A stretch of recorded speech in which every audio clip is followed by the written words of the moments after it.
तो ये रही गीता, 45वां पेज है, 45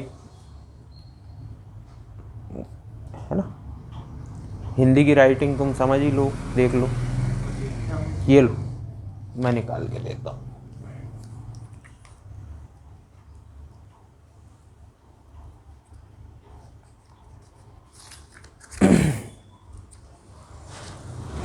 ये यहाँ तक पहुँचे थे अपन जहाँ तुम्हारा अंगूठा है। श्री गणेशाय नमः। माता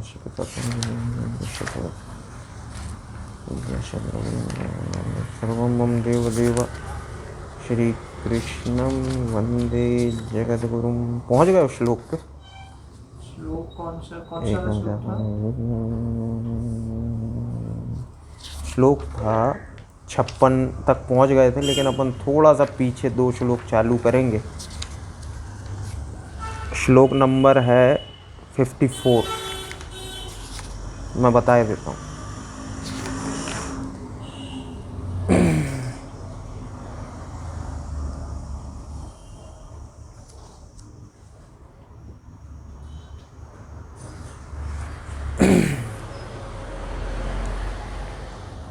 अपन पिछले वीडियो में या पिछली क्लास में बात कर रहे थे कि स्थित प्रज्ञ एक शब्द आया है। स्थित प्रज्ञ शब्द क्या होता है? जिसकी प्रज्ञा स्थित हो चुकी हो। प्रज्ञा शब्द क्या होता है? मैंने तुम्हें बताया था कि बुद्धि का ही एक और नाम कह सकते हैं अपन। हिंदी थोड़ी सी बहुत सारी शाखाएं हिंदी की, बहुत गहराई है हिंदी में, तो अपन नॉर्मल बुद्धि कहते रहते हैं। बुद्धि का ही एक हिस्सा प्रज्ञा होता है, जिसको चेतना भी कह सकते हैं। तो प्रज्ञा यानी बुद्धि कह सकते हो। स्थित यानी दृढ़। तो जिसकी बुद्धि परमात्मा में दृढ़ हो गई है, उस आदमी को क्या कहा गया? स्थित प्रज्ञ। तो पिछले श्लोक हमने जो भी देखे, और वीडियो हमेशा तुम्हें उपलब्ध रहेंगे, इसलिए भी मैं वीडियो डाल रहा हूँ वहाँ कि अगर कोई बात तुम्हें मिस कर जाते हो तो उन वीडियो में देख लिया करो। तो ऐसे जब कृष्ण ने इतनी बातें करी और कर्म फल को, मतलब कर्म और कर्मों के सिद्धांत पे पिछला एपिसोड या ये जितने भी श्लोक हैं पिछले, वो चल रहा था। अब जब कृष्ण कह चुके हैं अपनी कुछ श्लोक, तब अर्जुन उनसे पूछते हैं बीच में कि भाई जो भी आपने कहा परमात्मा में निर्विकार स्थित हो जाएगा, या परमात्मा से तेरा नित्य संयोग हो जाएगा जब ऐसा ऐसा तू कर लेगा। तो जब वो पूछ रहे हैं कि ऐसा व्यक्ति जिसका परमात्मा से नित्य संयोग हो गया हो, उसको समाधि एक शब्द उनने इस्तेमाल किया है, तो वो पूछ रहे हैं कि ऐसे स्थित प्रज्ञ की भाषा कैसी होती है, ऐसा समाधि को प्राप्त हुआ आदमी कैसा बोलता है, कैसे बैठता है, कैसे चलता है। फिर भगवान उनको कह रहे हैं, अब आता है 55वां श्लोक, कि प्रजाहति यदा कामान सर्वान् पार्थ मनोगतान आत्मन्येवात्मना तुष्टा स्थित प्रज्ञस्तदोच्यते। श्री भगवान बोले, हे अर्जुन, जिस काल में ये पुरुष मन में स्थित संपूर्ण कामनाओं को भली भांति त्याग देता है और आत्मा से ही आत्मा में संतुष्ट रहता है, उस काल में वह स्थित प्रज्ञ हो जाता है। होता क्या है कि चाहे तुम इस कमरे में अकेले बैठे रहो, है ना, कुछ समय लगेगा, 6 साल करीब होगा। ये कि अगर मैं तुम्हें एक ड्यूटी दे दूँ, ये तिब्बत में भी बहुत चला ये प्रयोग, एक मेडिटेशन का बहुत अच्छा प्रयोग, जो इस वीडियो के माध्यम से मैं सबको एक बार फिर से, मैंने ओशो की किताब में पढ़ा था कि एक बार नहीं, मतलब ओशो अपनी किताब में लिख रहा है कि एक शिष्य पहुंचा तिब्बत किसी धर्मगुरु के पास, बौद्ध धर्मगुरु, मठ, जैन, ऐसे ये नाम होते हैं, बौद्ध जो होते हैं उनके धर्मगुरुओं के। तो वहाँ पहुँचा, उसने कहा कि मुझे, वो बहुत फेमस थे, उनसे पूछा कि मुझे आपसे मेडिटेशन सीखना है, ध्यान सीखना है, परमात्मा से मिलना है, बहुत नाम सुना है आपका। तो उस व्यक्ति ने क्या किया कि उससे कहा कि तू एक काम कर, दीवार के सामने बैठ। अब वो गुरु थे तो ज़्यादा सवाल कर नहीं पाया वो, अच्छा नाम भी बहुत सुना था, तो दीवार के सामने बैठा रहा। अब वो गुरु क्या करते हैं कि डेली क्या है, बच्चों को बढ़िया ज्ञान देते, ज्ञान के सूत्र देते, बातें करते, ध्यान सिखाते, ये करते, और इसको केवल एक दीवार के सामने खाली बिठा दिया कि तू बस इस दीवार को देखता रहे। अब इसको क्या लगा कि यार इन्होंने मेरे साथ कोई मजाक कर दिया या कोई खेल खेल लिया। दूसरे बच्चों को तो ये बराबर टीच करते हैं और मुझे क्या काम दे दिया, खाली दीवार के सामने बैठने का। समय बीतता गया और क्या होता है, गुरुओं से प्रश्न करने की ज़्यादा हिम्मत भी नहीं होती, और जो पहुँचे हुए लोग हैं ना, उनसे तो ज़्यादा बात या बहस करते भी नहीं हैं लोग। तो इसीलिए वो बेचारा मन मार के चुपचाप बैठा रहता। अंत में स्थिति ये रही, वो कहानी में अब पूरी विस्तार में नहीं जाऊंगा, कि सर्वश्रेष्ठ शिष्य अगर कोई बना है आगे चल के तो वो लड़का बन गया। इसके पीछे लॉजिक क्या है? लॉजिक ये है कि आज आदमी का मन पूरी दुनिया में घूमता रहता है, ठीक है। आज तुमने एक और सुना होगा, दीपक के सामने त्राटक ध्यान। दीपक को जलाकर या मोमबत्ती को जलाकर एक टक उसको देखने से आँखों में एक कंसंट्रेशन पैदा होता है, माइंड में एक कंसंट्रेशन पैदा होता है, एक तेज उत्पन्न होता है। इस दीवार के सामने बैठने की अगर लॉजिक की अपन बात करें तो इसमें आपका कोई आँखों में तेज उत्पन्न नहीं हो रहा, कोई आपके कंसंट्रेशन नहीं हो रहा। इसमें आप किस चीज़ की एक्सरसाइज कर रहे हो कि खाली बैठने की आप एक्सरसाइज कर रहे हो। क्या होता है कि 24 घंटे अगर तुम्हें इस कमरे में मैं दीवार के सामने बिठा दूं, और दीवार कैसी कि कोई और फोटो चित्र, कोई टीवी, कुछ देखने की आपको इजाज़त नहीं है, केवल आप दीवार को देखते रहो, तो होगा क्या कि ये माइंड जो है ना धीरे धीरे बैठता जाएगा। मन में जो विचार हैं, एक दिन नहीं लगेगा, 2 दिन नहीं, 6 साल में ऐसी स्थिति होगी कि तुम केवल दीवार को देख रहे हो, और जितनी सूनी वो दीवार है, वाइट है, उतना ही वाइटनेस तुम्हारे अंदर होगी। क्यों? क्योंकि शुरू में होता है, जैसे ही अपन बैठे, अरे यार यहाँ जाना था, वहाँ जाना था, ऐसा कर लेता, वैसा कर लेता। अब तुम क्या, लगातार, और तुम्हारे पास कोई ऑप्शन ही नहीं है। तुम्हारी मजबूरी बना दिया जाए उसको कि 6 साल लगातार तुम खाली बैठे हो, दीवार को ही देख रहे हो, तो एक समय ऐसा आएगा कि जब तुम हो जाओगे बिल्कुल निर्विचार, यानी तुम्हारे अंदर कोई विचार उस समय चल ना रहा होगा, खाली हो गए। बहुत सोच लिया, बहुत भाग लिया मन, सब कुछ उसने करके देख लिया। हालांकि मन की दौड़ इस पर भी रुकती नहीं है, लेकिन चूंकि आपको पता है कि मुझे इस दीवार को, मैं किसी कारण से बैठा हूँ, मैं मन को गिराने बैठा हूँ, तो वो मन गिरेगा, ठीक है। तो उसी चीज़ को अगर इस लाइन में देखें कि जिस समय मन में स्थित संपूर्ण कामनाओं का भलीभांति त्याग हो गया, अब मन में कुछ बचे ही नहीं है आपके, और आप खाली बैठे हो, और दूसरे शब्दों में कहूँ तो कभी तुम इस दुनिया में सबसे ब्यूटीफुल अगर कोई है तुम्हारे लिए बना, तो वो तुम खुद स्वयं। जितना तुम अपने आप को जानते हो उतना दुनिया में कोई नहीं जानता तुम्हें। तुम्हें बातें बहुत आगे समझ में आएंगी, अभी तुम बहुत अर्ली स्टेज ऑफ लाइफ में हो।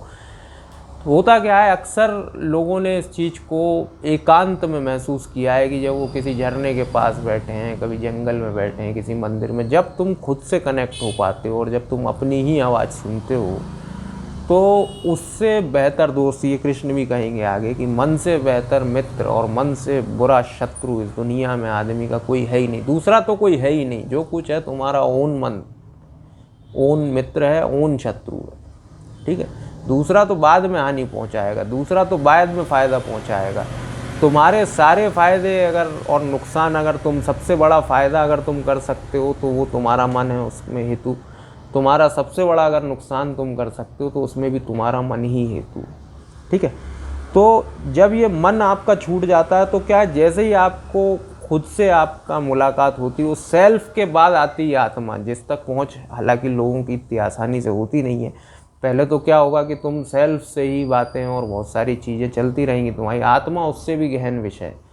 तो जब आत्मा भी किसी को मिल जाती है अपने भीतर, तो फिर ऐसा समझ लो कि वही जहाँ ऊपर अर्जुन समाधि की बात कर रहे हैं, तो ऐसा व्यक्ति जिसकी आत्मा को वो अपने भीतर रोज़ मिल रहा है, रोज़ निकल रहा है, और आत्मा का स्वरूप जो शास्त्रों में बताया गया है कि सहस्त्रों सूर्य एक साथ उदित हो जाए, इतना प्रकाश भीतर, तो वहाँ से उठ के आने की फिर किसी की इच्छा नहीं होती। ऐसी गजब की शांति, ऐसी गजब की खुशबू, जितने भी ये सेंसेस हैं, ऐसे प्लेजर, मतलब खुशबू भी है तो वो खुशबू, प्रकाश भी है तो वो प्रकाश, या दृश्य की बात करें तो वो दृश्य, नाद जो कान में सुनाई दे रहा है, वैसे तो कुछ नहीं सुन रहा है, आप बाहर का सब लॉक लग गया है, आपके भीतर ही आप ऐसी जगह उतर गए कि भीतर एक अलग ही दुनिया है। तो उस दुनिया से में भी फिर आदमी बाहर नहीं आता, और फिर क्या होता है, ऐसे में वो अपने भीतर ही संतुष्ट रहता है। उस काल में वो उसकी प्रज्ञा जो है स्थित मानी जाती है। आगे चलते हैं। तो ये भी हमने ले लिया था पिछले ही उसमें कि दुखेष्वनुद्विग्मना सुखेषु विगत स्पृह वीतराग भय क्रोध स्थितिधीर मुनि रुच्यते। दुखों की प्राप्ति होने पर जिसके मन में उद्वेग नहीं होता और सुखों की प्राप्ति में जो सर्वथा निष्प्रह है तथा जिसके राग भय क्रोध आदि नष्ट हो गए, ऐसा मुनि स्थिर बुद्धि कहा जाता है। तो बात ये हो रही है कि सुख दुख की बात कृष्ण पहले भी कह चुके हैं इसी गीता में कि सुख और दुख जो है वो इंद्रिय और विषयों के संयोग मात्र हैं, इनको तू सहन करना सीख। तो अब जैसे वो कब कह गए, शायद दूसरे चैप्टर की शुरुआत में।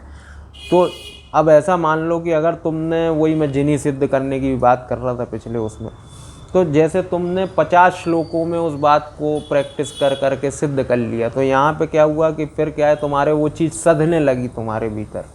ठीक है, तो अब क्या है, दुख आ रहा है, तुम्हारे मन में उद्वेग नहीं हो रहा, सुख आ रहा है तो तुम्हें कोई मतलब नहीं है, मतलब ठीक है मिल जाए, आओ वेलकम, जाओ भीड़ कम जैसी स्थिति है तुम्हारी। फिर राग भय और क्रोध भी नष्ट हो गए हों जिसके, है ना, ऐसा मुनि, इस आदमी को कोई हिला नहीं सकता। ये जिस स्थिति में पहुंच गया, जैसे आज थोड़ी देर के लिए सपोज, जबकि ऐसा दूर दूर तक नहीं है, लेकिन सपोज अगर मैं ऐसी स्थिति में यहाँ पहुंच जाऊँ कि ना मुझे किसी से भय है, ना मुझे किसी पे क्रोध आता, ना मेरा किसी से कोई राग जुड़ा हुआ है, और चाहे कैसा भी दुख आ जाए मुझे कोई मतलब नहीं, और चाहे कैसा भी सुख हो जाए मुझे कोई मतलब नहीं, ऐसे आदमी को कम से कम संसार तो नहीं हिला पाएगा भाई, इसको कोई फ़र्क ही नहीं पड़ रहा। लेकिन ऐसा आदमी कौन हो पाता है, जो समाधि में पहुंच गया या जिसने आत्मा में आत्मा को पा लिया हो, वो फिर ऐसी स्थिति में पहुंच जाता। ठीक है,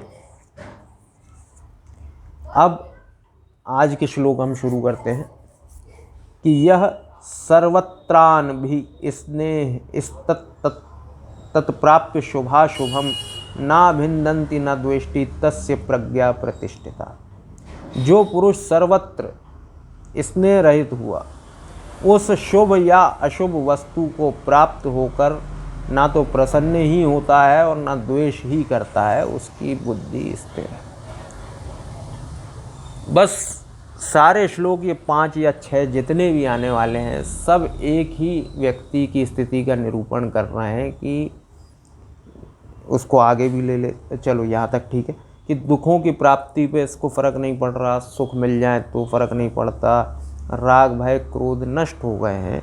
आगे वो कह रहे हैं कि घूम तो वो पूरी दुनिया में रहा, राग से ही आसक्ति होती है, और आसक्ति का ही एक नाम स्नेह भी होता है कि स्नेह रहित है, घूम भले ही रहा है वो पूरी दुनिया में, लेकिन किसी में राग नहीं है, उसका स्नेह नहीं जुड़ रहा, प्रेम नहीं है, और प्रेम भी है, घूम रहा है स्नेह रहित होकर। और फिर क्या हो रहा है, चाहे उसको कांटा चुभ जाए पैर में, और चाहे सोने के सिक्के, ठीक है, चाहे उसको कोई शुभ प्राप्त हो जाए। ऐसे कई योगी तुम देखते होगे, योगी नहीं यानी ऐसा कह लो साधु, जो घूमते हैं, ठीक है। अब ये और विलक्षण लोग हैं जिनका क्या है कि चाहे उन्हें शुभ मिल जाए, पूरी दुनिया में वो भ्रमण कर रहे हैं, घूम रहे हैं, पूरे भारत में घूम रहे हैं, हर घर जा रहे हैं, या कहीं जंगल में भी बैठे हैं, कुछ शुभ मिल रहा है तो प्रसन्न है, और कुछ अशुभ हो रहा है उनके साथ तो भी उस चीज़ से वो बुरा नहीं मान रहे, द्वेष नहीं कर रहे, ना तो प्रसन्न है शुभ की प्राप्ति पर, ना अशुभ की प्राप्ति पर उनमें द्वेष, अरे यार ऐसा कैसे मेरे साथ। ये आत्मा में जिसने आत्मा को पा लिया वो व्यक्ति कोई छोटा मोटा व्यक्ति नहीं है। मैं तुम्हें कह चुका हूँ कि ऐसा व्यक्ति दुनिया हिला सकता है, ठीक है। और उसी वीडियो में मैं ये भी कह रहा हूँ कि जिसके पास सपोज ऐसे हाथ डाल के किसी को भी अंदर से खींचा, आत्मा कह लो या आदमी कह लो, ना उसको बंदूक की ज़रूरत है, ना तलवार की, ना चाकू की, वो ऐसा करे और आदमी ऐसा हवा में उड़े, और वो ऐसा करे और आदमी गिर पड़े, या वो ऐसे मुर्दे में प्राण फूंक दे या किसी भी जिंदा आदमी के प्राण खींच ले, ऐसे व्यक्ति का टेम्पर, गुस्से पे कंट्रोल होना बहुत ज़रूरी है कि नहीं। ये मैं एक वीडियो में कह रहा हूँ। क्यों? क्योंकि ये किसी को भी बिना बंदूक के मार सकता है। केवल सोचने मात्र से आदमी मारा जाएगा। यहाँ सोच लिया और आदमी ख़त्म। संकल्प में इतनी शक्ति होती है इनकी, ठीक है। तो है क्या कि अब ऐसा व्यक्ति अब द्वेष कर ले किसी से, तो द्वेष कर लेगा तो क्या होगा कि फिर अब आपने इतनी ऊंचाई तक आप पहुँचे जैसे भी, ठीक है। ऐसे व्यक्ति को किसी को मारना भी है तो मैं तो ये कहूँगा कि यार बेहतर ये है कि जाके कोई मतलब बंदूक से गोली मार दे, वो फिर भी ठीक है। इस तरह की शक्ति प्रयोग करके मारा किसी को थोड़ी देर के लिए, अगर कोई हम ऐसी बात कर रहे हैं, एक ऐसी फिल्म हम बना रहे हैं यहाँ पे, तो होगा क्या कि इसका द्वेष करना खतरनाक है।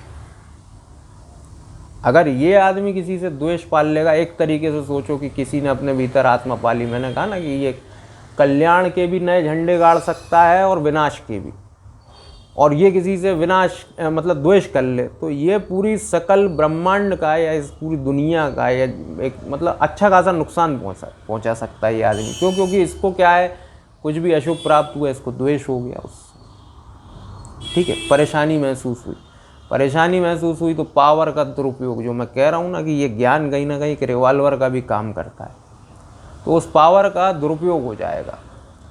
तो ऐसे आदमियों पे ये शोभा नहीं देता, और जिन लोगों पे ये शोभा देता है और जो उस चीज़ को पचाना सीख जाते हैं, इसमें एक और बात आती है कि निंदा और स्तुति में भी समान। कोई कितनी भी आपकी निंदा कर दे और कोई कितनी भी आपकी स्तुति कर दे, ये सब चीज़ें क्या है, निंदा स्तुति, लाभ हानि, जय पराजय, शुभ अशुभ, सुख दुख, ये अपन जैसे लोगों के जीवन में आते हैं, क्योंकि अपन इनसे लड़ना नहीं जानते। तो अपन क्या है, इन चीज़ों के, इन भावों के शिकार हो जाते हैं, ठीक है। अपने पास इनसे लड़ने की या इनको इनकाउंटर करने की, ये ऐसा समझ लो हिंसक जानवर कह सकते हैं, ठीक है, इनसे लड़ने की अपने को कला नहीं आती। अब ये जो व्यक्ति ऐसा कुछ सीख रहा है तो ये इन्हीं चीज़ों से लड़ने की कला अपने भीतर सीख रहा है, ठीक है। तो जो एक बार लड़ना सीख जाएगा, थोड़ी देर के लिए स्थिर होता चला जाएगा, ठीक है, स्थिर होता चला जाएगा। नींद आ रही? आँख में शौक से नहीं आ, नींद नहीं आ रही। अच्छा, ये परेशान कर रहा? नहीं, वो बस पहले तो नहीं हो रही, अभी हो रहा। बाहर कर दूं? वो थोड़ी देर बुझ जाएगी। तो स्थिर हो गया यानी फिर आसानी से इसको हिला नहीं सकते आप, ठीक है। तो आगे का श्लोक कहता है कि यदा संहर्ते चायम कुर्मो अंगानीव सर्वशः इंद्रियाणि इंद्रियार्थेभ्यस्तस्य प्रज्ञा प्रतिष्ठिता। और कछुआ सब ओर से अपने अंगों को जैसे समेट लेता है, वैसे ही सब पुरुष इंद्रियों के विषयों से, यह पुरुष जब इंद्रियों के विषयों से इंद्रियों को सब प्रकार से हटा लेता है, तब उसकी बुद्धि स्थिर है, ऐसा समझना चाहिए। इसका अगला श्लोक भी इससे चलो अब बात आ गई है इंद्रियों की, ठीक है। 2-3 मेन बातें होंगी। एक तो पहले उनने कह दिया कि आत्मा से आत्मा में संतुष्ट, वो कैसे होगा, जब मन में सारी कामनाओं का आप त्याग कर दो। अब ये मन क्या है, सभी इंद्रियों का राजा है। मतलब आँख जो देख रही है, आँख के पास अपनी बुद्धि नहीं है कि मैं क्या देख रही हूँ, ठीक है, उसका काम केवल देखना है, ठीक है। अपन जो सूंघ रहे हैं, नाक को भी नहीं पता कि ये गंध पसंद की है मेरे, ये नापसंद की, ठीक है। जो खा रहे हैं, वो जवान का काम केवल फील करना है, लेकिन डिसाइड करना उसका भी काम नहीं है कि कौन सा टेस्ट है, ये पसंद है नापसंद है। सुन रहे हैं इसके भी, ये सारे ऐसा समझ लो सेवक हैं, एम्प्लॉयज़, ठीक है। ये क्या करते हैं कि ये सारी इन्फॉर्मेशन कलेक्ट करके अपने राजा को या मालिक को देते हैं। वो मालिक कौन? माइंड, इंग्लिश में उसको कहा गया है माइंड, है ना।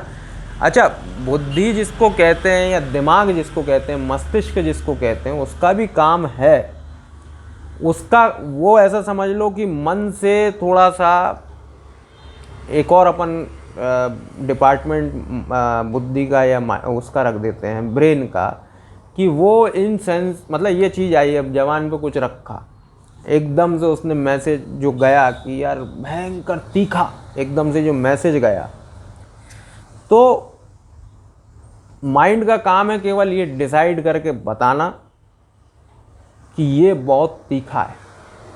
और मन का काम है कि अब मन का काम ये कह सकते हो कि उस पर ज़बरदस्ती की कमेंट्री करना, अरे इसकी ऐसी की तैसी, ये क्या खा लिया, इस टाइप से, या ये या वो, ये सब बुद्धि का काम नहीं है। बुद्धि केवल यहीं तक सीमित है कि जबान पे जो चीज़ रखी उसका टेस्ट उसने तुरंत, मतलब वो एक, अब अपन एक CPU भी लाएंगे आगे की चर्चाओं में, कंप्यूटर जो पूरा बना हुआ है, तो बस उसने एक सूचना दौड़ा दी और वो सूचना किसको फॉरवर्ड करी? मन को। तो मन बहुत सी चीज़ें डिसाइड करता है, ठीक है। तो शास्त्रों में मन को इंद्रियों का राजा कहा गया, बुद्धि को नहीं कहा गया। बुद्धि का काम बस ये है कि पता लगाना, लेकिन मन क्या है? एक तरीके से राजा बन के बैठा है भीतर, है ना। और मन ही है जो तुम्हारा सेकंड सेल्फ है। विभोर इस शरीर में कहीं कुछ नहीं है भाई। मेरा नाम हो, तुम्हारा नाम हो, ये तुम्हें बताता हूँ कि ये हाथ तो नहीं है गौरव तिवारी, ना ये पैर है, ना ये आँख है, ना ये, अच्छा जो मेरा नाम है सैकड़ों लोगों का नाम। अगर सबको इकट्ठा कर दिया जाए एक जगह और एक आवाज़ लगाई जाए तो कौन होगा ये कहेगा कि मतलब सभी एक साथ मुड़ के देखेंगे, है ना, सभी हैं वो। तो ये आइडेंटिटी बहुत छोटी आइडेंटिटी है, ठीक है। फिर इस आइडेंटिटी में जो आगे डिफरेंशिएट करता है एक गौरव तिवारी को दूसरे गौरव तिवारी से, वो है आपकी पर्सनैलिटी। एक कैसा हो सकता है, एक कैसा हो सकता है। तो बेसिकली ये जो मन है ना, वो है असली विभोर, नॉट बॉडी, नॉट ये चेहरा, नॉट ये, वो विभोर दूसरे विभोर से अलग होने वाला है। वो सेम नाम से वो अलग होने वाला है। मेरा नाम के 10 और लोग होंगे, लेकिन उनमें और मेरे में जो डिफरेंशिएट होगा, बॉडी के तल पे भी होगा, कोई बड़ा होगा, कोई छोटा होगा, कोई काला होगा, कोई गोरा होगा, लेकिन मेन डिफरेंशिएशन होगा वो भीतर जो है उसके आधार पे। तो बेसिकली उसका नाम है वो, ठीक। तो अब ये जो मन राजा है सब चीज़ों का, तो जैसे कछुआ, जैसे ही उस पर कोई विपत्ति आती, आपत्ति आती, तो क्या करता है? खुद को तुरंत फोल्ड कर लेता है और एक शैल में बंद हो जाता है ना। शास्त्रों में भी और कृष्ण जी भी यहाँ इस बात की चर्चा कर रहे हैं कि जिस तरह अपन अपने सारे जो भी अपने ऐसा समझ लो मज़ा है चीज़ों में, धीरे धीरे अपन अपने आप को समेटने पे आएंगे और कछुए की तरह धीरे धीरे खुद को संकुचित करेंगे, यानी सिकोड़ेंगे, तो होगा ये। देखो होता क्या है, जब एक मैं यहाँ से गया, ठीक है, परमात्मा की प्राप्ति के लिए जंगल में, ठीक है, तो होता क्या है, ना तो मैंने अभी अपनी भूख को जीता, ना पानी को। ये आइडेंटिटी भी बहुत दिन तक मेरे साथ काम करेगी कि मैं जो है गौरव तिवारी था या हूँ, और मैं वहाँ रहता था, और देखो मैं वहाँ कितने अच्छे से रहता था, और यहाँ मुझे देखो कितनी परेशानी हो रही है। वहाँ मेरे पास मुलायम बिस्तर था, यहाँ मुझे पत्थर पे सोना पड़ रहा है। वहाँ मेरे पास सर छुपाने को जगह थी, आज देखो बारिश में भीगना पड़ रहा है। वहाँ मुझे घर में खाना बनाया मिल जाता था, यहाँ देखो मुझे मांग के खाना पड़ रहा है। वहाँ घर में कितना टेस्ट था, यहाँ देखो आज सूखी सब्जी है, सूखी रोटी। ये बहुत दिन तक चलेगा, ठीक है। जब तथागत घर से निकलते हैं तो पहले दिन से समाधि नहीं घटती, वो पहले दिन बुद्ध नहीं हो पाया, अगला दिन 14 साल लगे उसको। 14 साल किस बात में? परमात्मा को पाने में 14 साल नहीं लगे, खुद को भुलाने में 14 साल लगे। कि मैं ये था या मैं ये हूँ, और आप बस कंपेयर करते रहते हो उन 14 सालों में। तो होता क्या है कि फिर क्या होता है, धीरे धीरे अब ये प्रैक्टिस यानी एक्सरसाइज, वही जिम मशीन वाली। जब मैं गया तो मैं घर में खाता था 8 रोटी, अब भूख तो उतनी ही है, उतनी ही लेके घर छोड़ा मैंने। एक टाइम में 8 रोटी, दूसरे टाइम में 8 रोटी। जब बाहर सड़कों पे पहुंचा घर बार छोड़ के, तो पहले दिन मुझे मिली 4 रोटी सुबह, 4 रोटी शाम, या 6 रोटी। अब क्या है, मुझे आधे पेट रहना पड़ा। तो उस चीज़ की पीड़ा मुझे सताती रहेगी, यार भूख लग रही है यार, कम खाया आज, कम खाया। धीरे धीरे क्या होगा कि आपने क्या किया, वही समेटना शुरू किया ना। पहले 8 रोटी खाते थे, फिर आपको ये समझ में आने लगा कि अब यहाँ वो संभव नहीं है 8 रोटी, नहीं तो घर में ही बने रहते मज़े में, घर छोड़ के क्यों निकले। या पहले मुझे बेहद मुलायम बिस्तर पे सोने की आदत थी, अब बाहर तो नहीं रखा वो बिस्तर पर, घर ही क्यों छोड़ा, घर पे ही सोते रहते।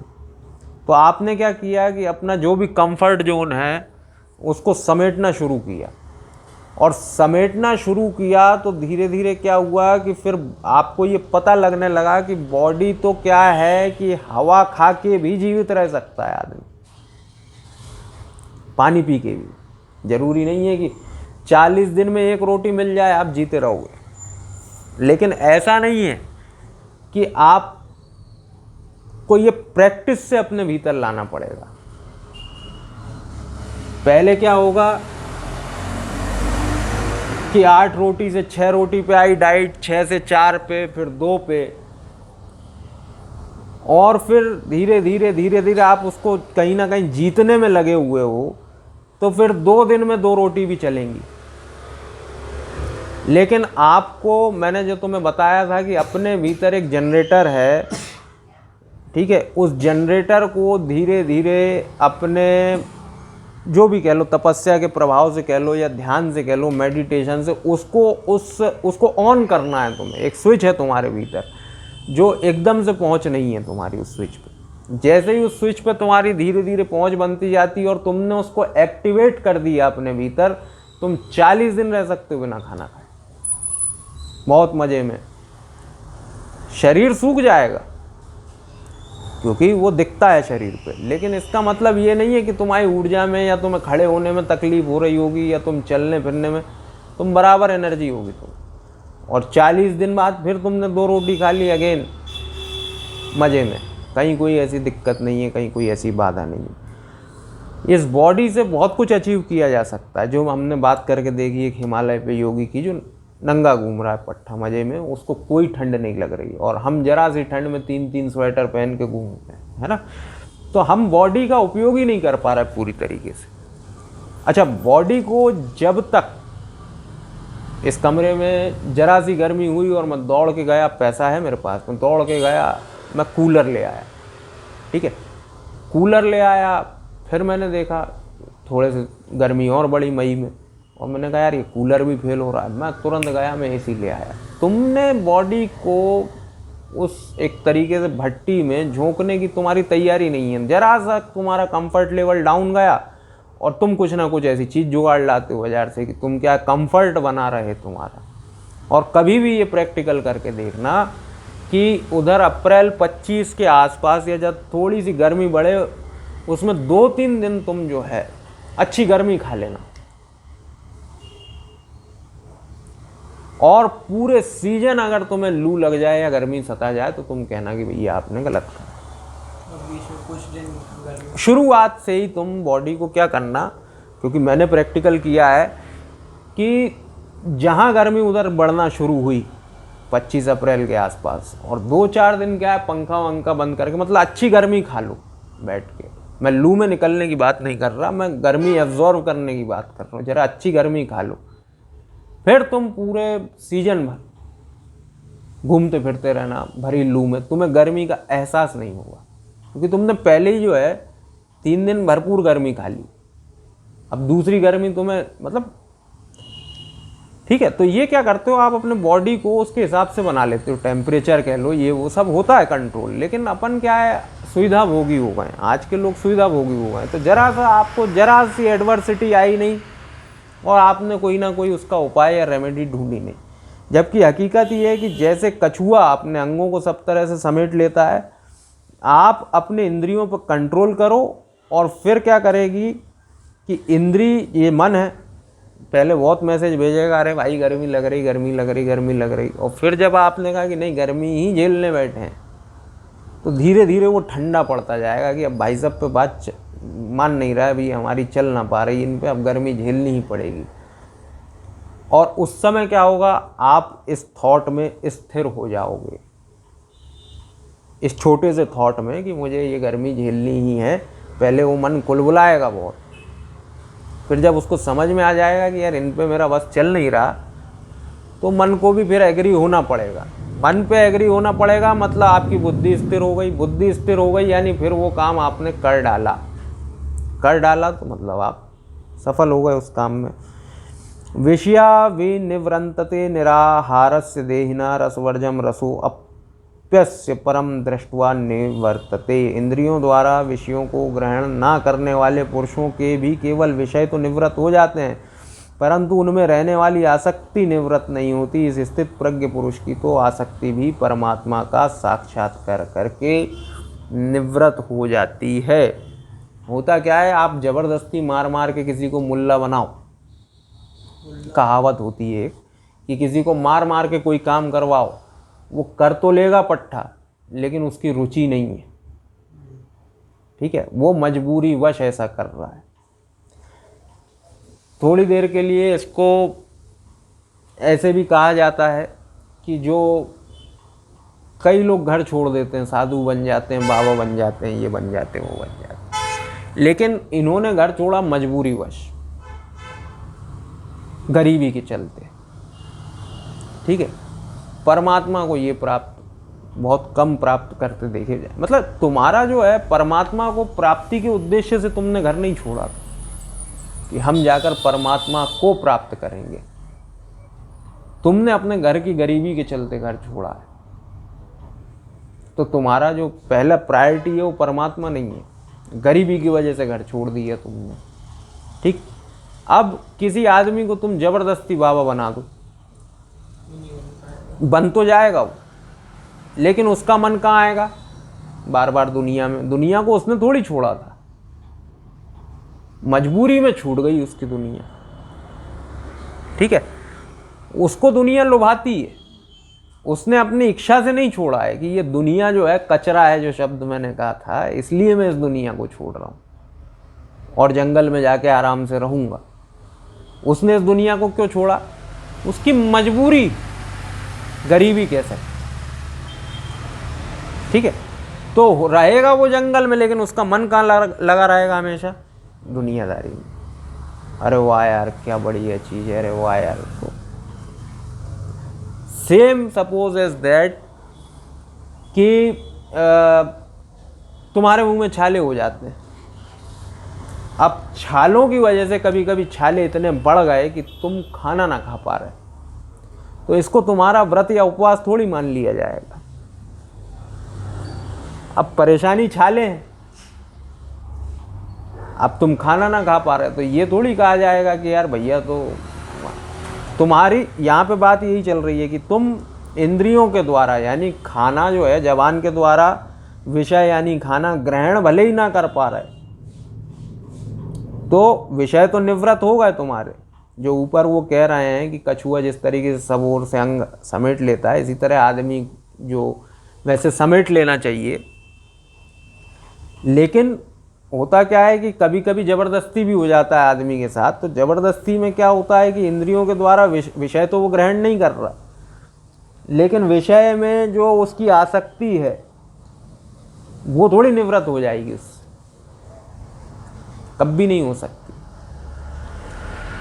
खाना खा भले ही नहीं पा रहे हो छालों की वजह से, लेकिन ऐसा नहीं है कि तुम्हारी भूख पे तुमने विजय पा ली या खाना अब कभी खाएंगे ही नहीं। वो तुम्हारी मजबूरी है कि तुम्हें 6 दिन भूखा रहना पड़ गया, और जैसे ही 7वां दिन होगा, ऐसे सन्यासियों की बात, बाबाओं की बात करें, सन्यासी नहीं, और चाहे इस आदमी की बात करें, 7वां दिन होगा वो डबल गति से टूट के खाएगा। जो 6 दिन की कसर उसके अंदर है ना, ठीक है, जैसे ही उसके छाले ठीक होंगे सबसे पहले वो जाके ऐसे ऐसे चीज़ खाएगा कि जो उसको वैसे खानी नहीं थी, लेकिन अब वो 7 दिन जरा रह लिया ऐसे चक्कर में, अब तो बोले क्या खिला सकते हो वो खिलाओ मुझे। हाँ, तो इसका केवल क्या है, इंद्रिय से विषय ग्रहण नहीं कर रहा था, तो विषय निवृत्त थे लेकिन आसक्ति निवृत्त नहीं थी। लेकिन एक आदमी जिसने वाकई संसार को दुख स्वरूप समझ के घर छोड़ा,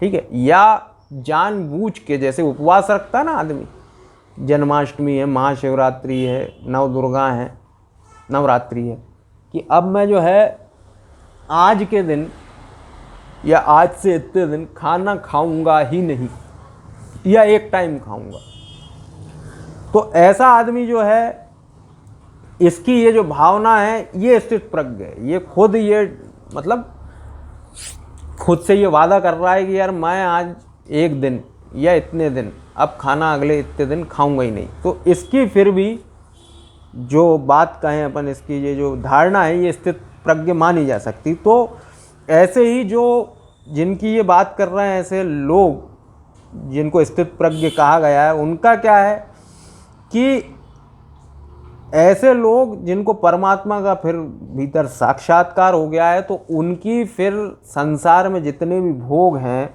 या इंद्रियों के जितने भी विषय हैं और उनमें जो रस है, इस व्यक्ति की तो उनमें भी आसक्ति है, वो जाती रहती है, क्योंकि इसको अपने भीतर परमात्मा का साक्षात्कार हो जाता है।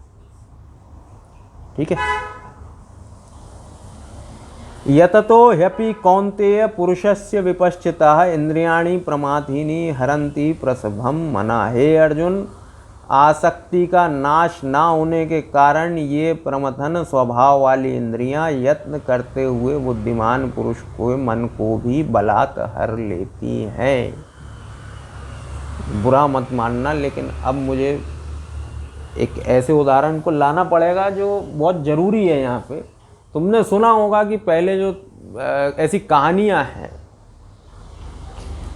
आधी ही कहानियाँ बताई जाती हैं, जैसे भाई ने एक आधी कहानी बताई जो कि हमेशा नुकसानदायक होगी, कि बड़े बड़े तपस्वियों की तपस्या में रंग में भंग डालने इंद्र जो है अप्सराएं पहुँचा देते थे। इंद्र, ठीक है, उनको क्या स्वर्ग का सिंहासन हमेशा डोलता नज़र आता था, तो जहाँ उनने किसी को तपस्या करते देखा तो उनने अप्सरा यानी लड़की कहा जाता है, स्त्री कहा जाता है उसको, उनकी, क्योंकि ऐसे लोग जो है बेसिकली मतलब घर से दूर होकर तपस्या कर रहे होते थे और ब्रह्मचर्य में यानी अपने ध्यान में बैठे हैं। तो ऐसा तुमने कहानियाँ सुनी होंगी।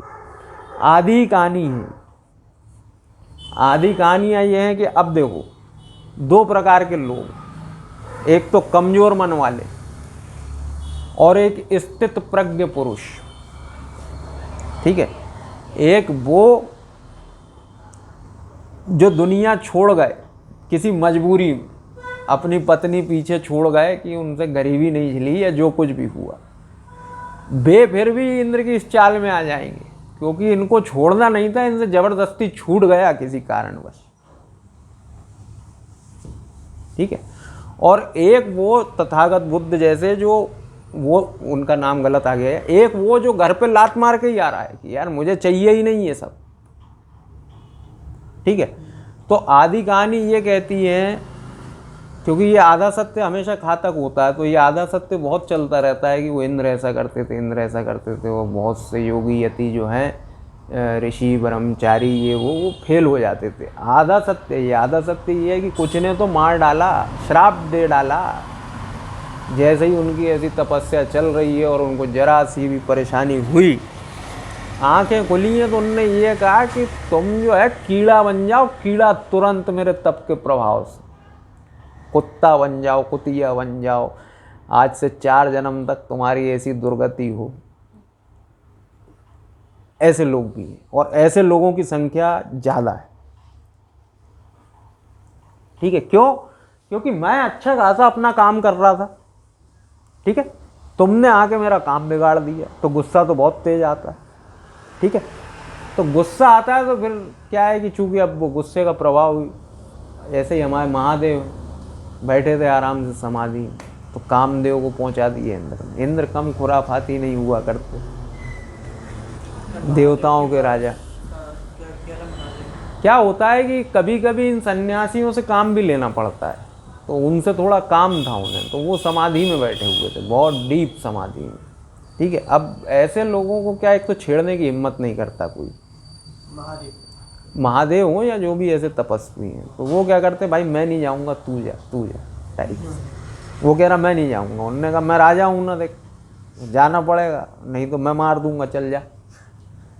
तो वो अगला आदमी, अच्छा फिर क्या है, कुछ लोगों को बड़ा वो रहता है घमंड, गया अरे अब भी देखो ये अप्सराओं को, इनको उनको, अरे अब भी देखो मैं अब भी हाल देखो 2 मिनट लगेंगे मुझे, अब भी हाल भाई को जगाता हूँ मैं नींद में से। ठीक है, अब वो बैठे अपनी तपस्या कर रहे, बहुत गहन, इनको कोई काम पड़ा, इनने जाके कामदेव को भेज दिया, उनने जगा तो दिया जैसे तैसे, ये इसमें तो सफल हो गए, लेकिन अगला आदमी उठाया तो बस उनने देखा है कि तू और तूने ये किया, तो सीधा 2 मिनट में आदमी जल के खाक हो गया। ठीक है, तो कहने का मतलब ये है कि अब यहाँ पे बात चल रही है कि अगर किसी व्यक्ति के आसक्ति का नाश नहीं हुआ है, चाहे धन में, चाहे स्त्री में, चाहे पद में, चाहे प्रतिष्ठा में, संसार में ये चीज़ें बहुत चलती हैं, मैं तुम्हें बताऊँ, भोजन में, अब वो जंगल में जाकर बैठ गए मजबूरी वश।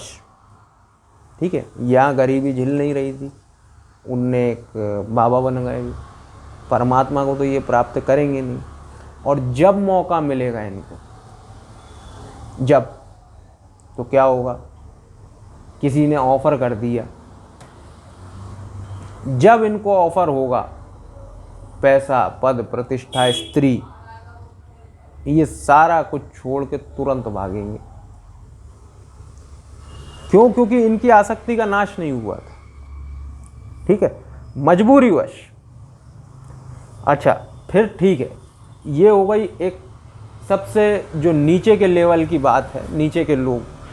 अब कुछ लोग हैं जैसे गए भी हो, आसक्ति का नाश नहीं हुआ था, उनको ऐसा लगता था कि आसक्ति का नाश हो गया है। कई लोग ऐसे भी होते हैं। देखो यार, ये मन के जरा बड़े फेर हैं, और ये परमात्मा की माया भी बड़ी विलक्षण है, मैं तुम्हें बताऊं। तो होगा क्या कि जब जब जिस इंद्रिय के साथ उसका मन जुड़ा हुआ है, जैसे मैंने 4 चीज़ों पे तो कंट्रोल कर लिया, लेकिन एक आध चीज़ पे मेरा कंट्रोल नहीं है, जैसे खाने की आदत, मैं लगा हुआ हूँ खुद को, अरे यार किसी तरह, और जब वो अटैक होगा, फाइनली मैं जंगल में बैठा हूँ, और क्या है, जैसे 5 शत्रु हैं, तो 5 में से 3 को गिरा दिया है, 2 पे अभी काम चल रहा है, और उन 2 पे जब अटैक होगा तो क्या होगा कि मेरी आसक्ति का नाश हुआ नहीं था उन इंद्रियों में, लेकिन अचानक से अटैक हुआ। तो ये जो प्रमथन स्वभाव वाली इंद्रियां हैं, जो आदमी को अच्छे से बलात् हर लेती हैं, यानी इनकी बुद्धि उस समय काम नहीं करेगी, और इनको लगेगा कि यार अरे यार ये भोजन 56 भोग, जैसे हमारे एक भीमसेन थे इस महाभारत, बहुत खाते थे बेचारे, तो दिख गया, तो उन्होंने कहा कि यार अब तो मैं खाऊंगा ही, 4 काम एक तरफ, पहले यही काम करूंगा। तो उतनी देर के लिए क्या हुआ कि उस इंद्रिय ने, आप यत्न कर रहे थे, जंगल में बैठ के प्रैक्टिस कर रहे थे, लेकिन आपकी आसक्ति का नाश नहीं हुआ था, तो बस अगर ऐसा कोई विषय वहाँ उपस्थित हो गया, तो ये प्रमथन स्वभाव वाली इंद्रियां क्या करेगी कि आप यत्न करते बुद्धिमान पुरुष का जो मन होगा उसको बलात् हर लेंगी, अपनी तरफ खींच लेंगी। ठीक,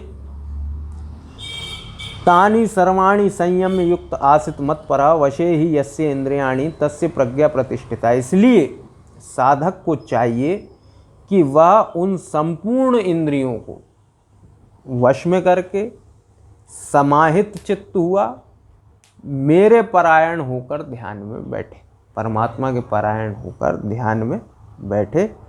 क्योंकि जिस पुरुष की इंद्रियां वश में होती हैं उसी की बुद्धि स्थिर होती है। ये हम पहले वीडियो में देख चुके हैं, मैं बता चुका हूँ कि जिस दिन आपने इन सारे प्लेजर्स को जीत लिया या काम इन पे सही तरीके से हो गया, फिर ऐसी बॉडी जो है खाली डिब्बा बची, एक जेल हो गई तुम्हारे लिए, डिब्बा खाली, तुम बैठे हो लेकिन कंट्रोल तुम्हारा पूरा तुमने रिमोट अपने हाथ में ले लिया है। अब कोई चीज़ तुम्हें चला नहीं सकती। आँखें जो हैं वो तुम्हें दुनिया में ले जा नहीं सकती, क्योंकि तुम्हें बहुत अच्छे से समझ में आ गया है कि अब इन आँखों ने जो देखना था देख लिया, सब कुछ देख लिया, अब कुछ देखने की इच्छा शेष ना रही। इन कानों ने जो कुछ भी सुनना था सुन लिया, अब कुछ खास सुनने की इच्छा नहीं रही। इस जबान को जो जो टेस्ट लेने से जितना भी बना हुआ है इस दुनिया में सब खा लिया, वैसी कोई इच्छा शेष नहीं रही। और भी जो हैं सेंसेस और प्लेजर्स सब हम भोग के अच्छे खासे भोग के बैठे हुए हैं, और अब हमारी ऐसी कोई इच्छा शेष नहीं रही जो हमें दुनिया में भटकाए या ले जाए कि अरे यार तुम्हें पता है वहाँ का रसगुल्ला बहुत फेमस है, अरे बहुत खाली है यार ऐसे रसगुल्ले 50 बार, और ऐसा कोई विशेष नहीं होगा मान लिया कि बड़ी तारीफ है किसी भी भोग की, तो ऐसा भी कुछ नहीं है। 50 जगह के खाए, चलो मान लिया यहाँ का और अच्छा होगा, तो क्या फ़र्क पड़ता है इससे, ठीक है। तो जब आदमी कभी इस पोजीशन में पहुँचता है तो क्या होता है कि उसकी बुद्धि थोड़ी देर के लिए स्थिर हो जाती है। स्थिर यानी कि यार अब मुझे ऐसा कुछ चाहिए नहीं है खास, ठीक है। फिर क्या होता है कि वो इंद्रियां उसको दौड़ा नहीं सकती, चल नहीं रहा है यार भाई, खा ही लेते हैं एक बार तो टेस्ट ही कर लेते हैं, इतनी तारीफ सुनी है ऐसे रसगुल्ले की, अरे बस कह दिया ना, नहीं मतलब नहीं।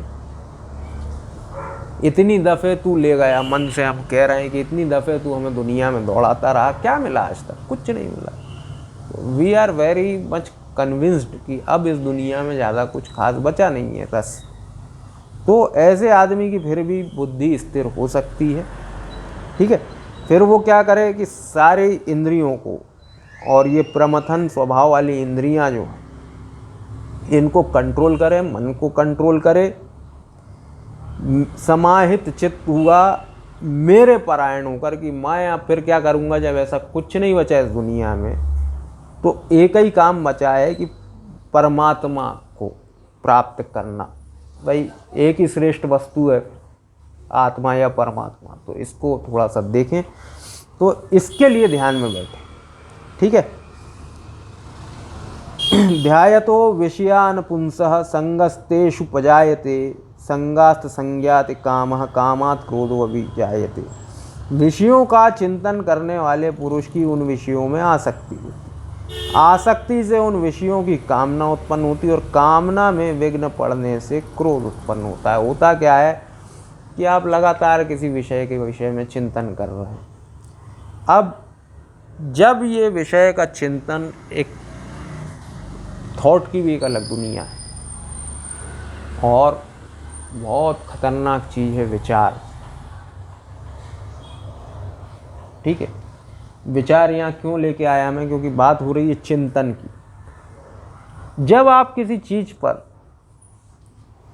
बहुत ज़्यादा, जैसे पहले क्या होता है, एक बार आएगा किसी चीज़ का विचार, ठीक है, आया, आपने कहा ठीक है यार मुझे कोई मतलब नहीं। एक इंसेप्शन फिल्म बनी हॉलीवुड की, कभी देखना।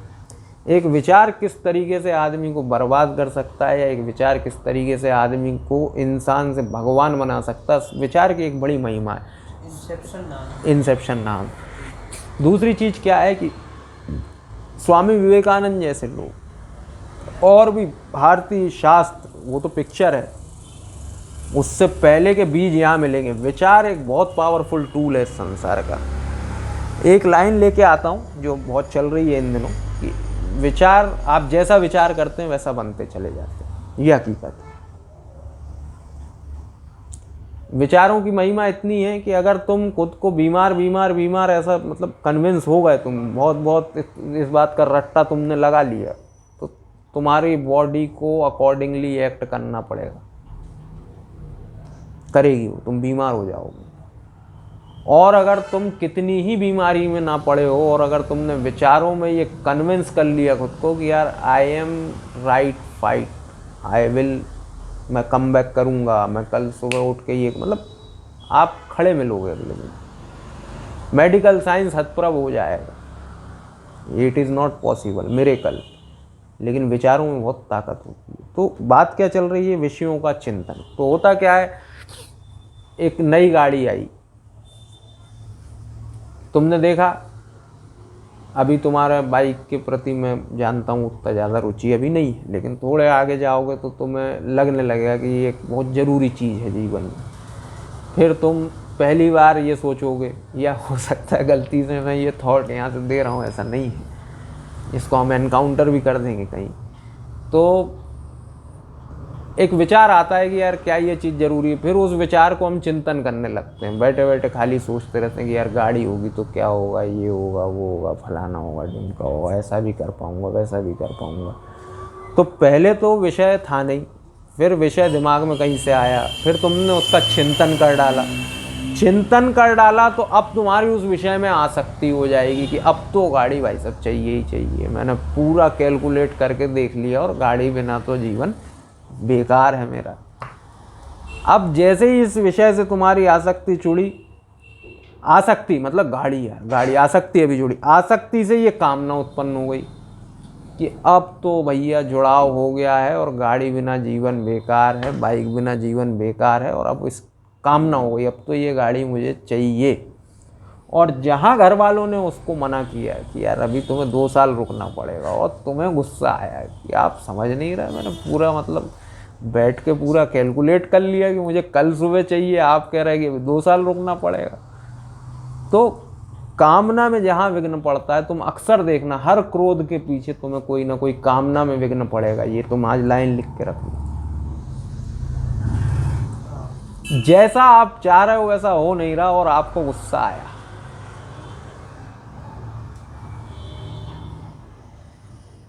ठीक है, जैसा आप चाह रहे हो कामना, अगर वैसा नहीं हो रहा है, उसमें विघ्न उत्पन्न हो रहा है, तो आपको क्रोध आया।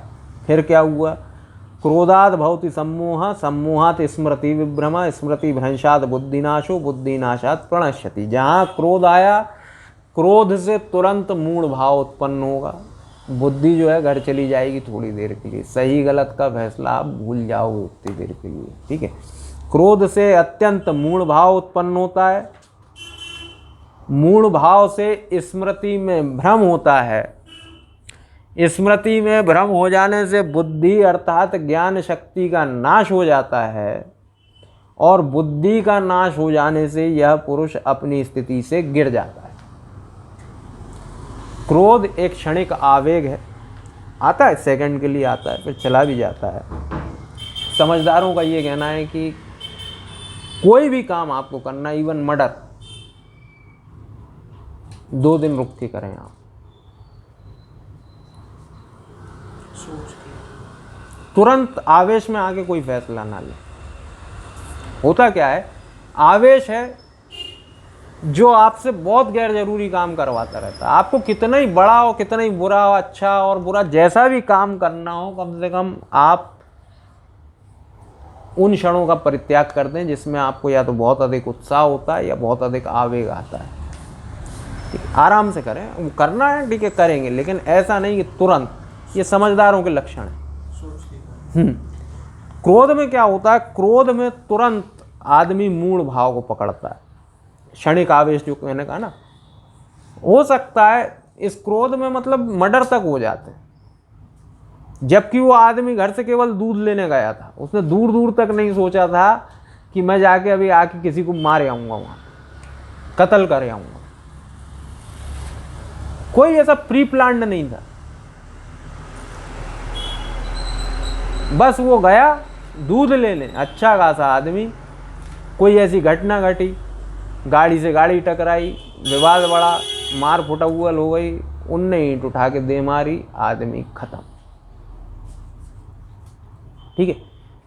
अब मजे की बात देखो कि उतनी देर में क्या हुआ कि मूढ़ भाव से आप अच्छे बुरे का फैसला करना ही भूल गए। स्मृति भ्रम,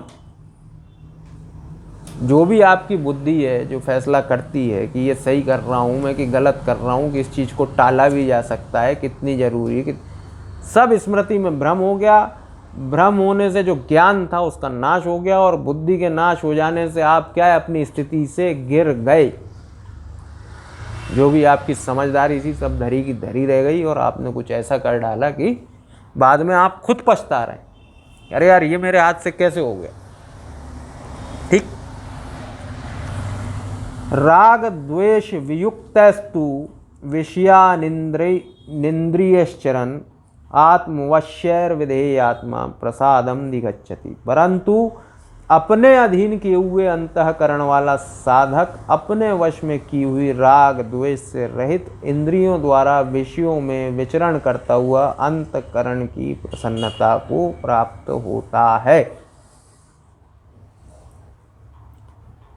एक मैंने तुमको पिछले वीडियो में या इससे पहले वीडियो में ये कहा था कि कृष्ण जो है बहुत अलग आदमी मिलेंगे और इनकी तो मैं ना हमेशा रिस्पेक्ट और तारीफ ही सुनोगे आने वाले जीवन में कि इस जैसा आदमी नहीं हुआ। अभी जन्माष्टमी पे ऐसे मैसेजों की भरमार थी कि कृष्ण जैसा बहुत मुश्किल है, आदमी ढूंढने से नहीं मिल सकता। ठीक है, तो ऐसा आदमी मैंने एक वीडियो में तुमसे मतलब इसके पहले या उसके पहले कि ये आपको रोक नहीं रहे कि ऐसा नहीं करना कि वैसा नहीं करना कि तुरंत कल निकल जाओ और बाबा बन जाओ, ऐसा कुछ नहीं है। यहाँ उनने कह दिया कि विषयों में विचरण करो। विषयों में, इंद्रिय और उनके विषय, सेंसेस और उनके प्लेजर्स। तो विषय यानी प्लेजर्स, तो प्लेजर्स आप लें, कोई ऐसी दिक्कत नहीं है। जो भी प्लेजर आप लेने आए हैं इस दुनिया में वो प्लेजर आप जरूर लें, ठीक, लेकिन अपने अधीन के हुए अंतःकरण द्वारा। पहले क्या है, कंट्रोल हासिल करें आप एवरी सेंसेस का। ठीक है, कंट्रोल जब आपके हाथ में होता है तब उस चीज को करने का मजा ही अलग होता है। आप गुलाम नहीं है उस चीज की।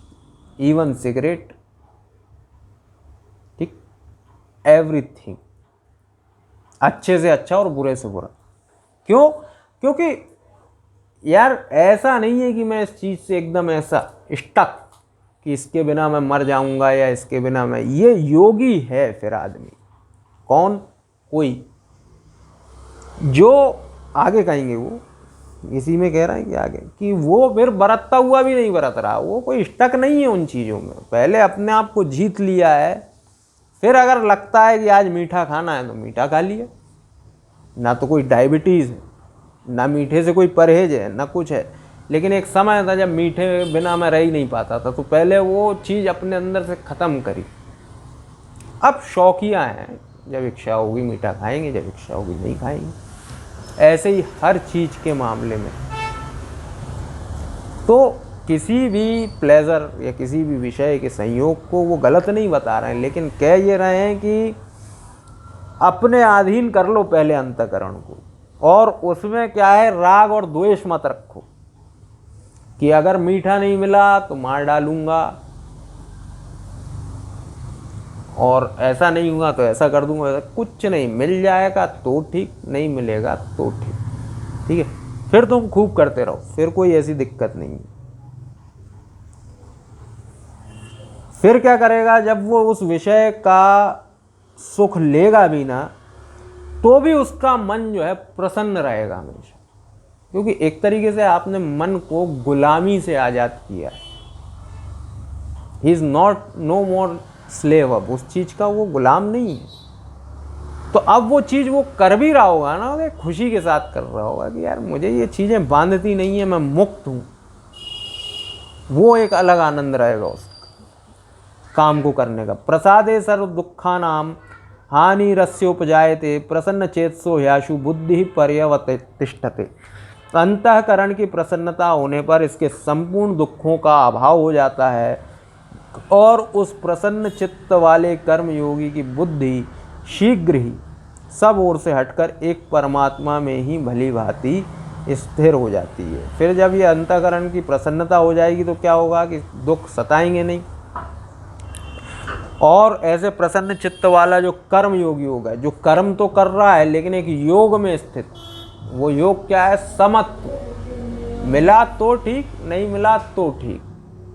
ठीक, ऐसे समत जो कर्म योगी है, और कर्म भी कर रहा है और फल की इच्छा नहीं कर रहा है, ऐसा भी कर्म योगी जो कर्म तो कर रहा है लेकिन फल की कोई ज़्यादा खास इच्छा नहीं है। ठीक है,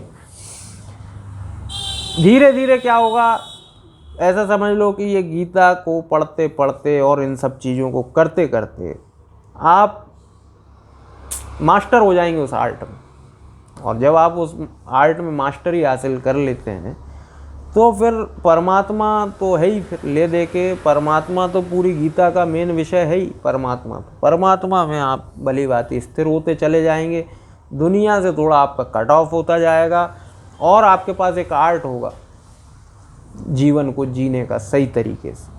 क्योंकि कई लोग तो क्या है, केवल छोटे से मीठा जो मैंने कहा स्वीट, उसमें ही फंस के दम तोड़ देते हैं, निकल ही नहीं पाते, बाहर ही नहीं निकल पाते स्वीट की। अगर चीज़ें का मतलब सुख के लिए, हाँ, कई लोग, चलो इसको दूसरे उदाहरण से समझाता हूँ। तुम शराब में बर्बाद बहुत से लोगों को देखते हो, तो अब वो शराब नहीं पी रहे, अब शराब उन्हें पीती है। ठीक है, तो और क्या क्या हो सकता था इस जीवन में। They had missed much more valuable things. Krishna ये कह रहा है कि दारू पीना गलत नहीं है भाई, शराब आप पिए, लेकिन उसका एक तरीका होता है कि शराब आपको ना पिए। पहले आप अपने मन से बिल्कुल ये चीज़ एकदम से हटा दें और ये चीज़ आपको कंट्रोल ना कर पा रही हो, फिर आप जब चाहे जब पिए, 1 पैक पिए, 2 पैक पिए। ऐसा नहीं कि 1 पैक पिया तो अरे यार अब क्वार्टर कहाँ है या बोतल कहाँ है। हाँ, दिस इज़ रॉन्ग। 1 मिला खुश हो जाओ कि यार आज 1 पी लिया तो भी कोई गुनाह नहीं कर दिया। ठीक है, और अगर नहीं मिल रहा तो ये नहीं कि मर्डर करते घूम रहे हैं कि आज तो पीना ही थी मुझे, या घर का सामान बेचते फिर रहे हैं कि यार दारू बिना कैसे चलेगा काम। तो पहले आप अपने आप को जीत लें भली भांति तरीके से, मन को, फिर इस दुनिया में कोई ऐसा काम नहीं है जो कर सकते हो। एक चीज़ और है यहाँ पे, ऐसा उदाहरण मैंने गलत दे दिया, गलत नहीं है, मतलब everything has its own property, ये मत भूल जाना कभी। आग जलाती है, बर्फ़ की प्रॉपर्टी एकदम ठंडा जमाता, आग जलाती है। इसी तरह शराब की जो प्रॉपर्टी है, शराब को पीने वाला उसी को प्राप्त करेगा। शराब को पीने वाला कभी ध्यान को उपलब्ध नहीं होगा, मतलब शराब पीने के बाद बहुत ज़्यादा, ठीक है, उसको वो जो शराब की प्रॉपर्टी है वो शराब ला के दे सकती है। जो ध्यान की प्रॉपर्टी वो ध्यान की प्रॉपर्टी दे सकती है ना। ध्यान अपनी चीज़ें दे सकता है, शराब अपनी चीज़ें।